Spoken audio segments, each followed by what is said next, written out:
Le prépuce, un simple petit repli de peau qui recouvre le bout du pénis, mais aussi un responsable dans la contamination des hommes par le sida. Dans cette muqueuse très fine, il y a quantité de cellules, appelées cellules de Langerhans, ici en vert. Ce sont elles qui transportent le virus du VIH et le transmettent aux lymphocytes. Le virus s'introduit alors dans ces cellules immunitaires et infecte l'organisme. Éliminer ce prépuce grâce à une circoncision, c'est donc un moyen de limiter l'entrée du VIH par voie sexuelle. Quand on supprime le prépuce, il y a une modification de la muqueuse du gland qui devient plus épaisse.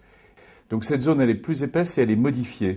Ce qui fait que le système immunitaire qui est contenu dans cette paroi beaucoup plus épaisse, eh bien, devient beaucoup plus efficace pour ne pas accepter le VIH. Le virus pénètre moins bien.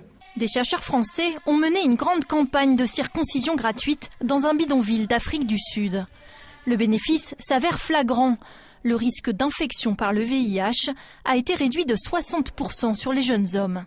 Un résultat encourageant, même s'il ne s'agit pas d'une réduction de 100% du risque. Pour un homme qui est circoncis, qui est séronégatif et qui est en zone de pays d'endémie, c'est pas une protection absolue et ça rentre évidemment dans un système plus global de protection plus générale. Donc l'utilisation du préservatif n'est pas du tout remise en cause, au contraire, on est dans la construction d'additions successives de barrières de prévention.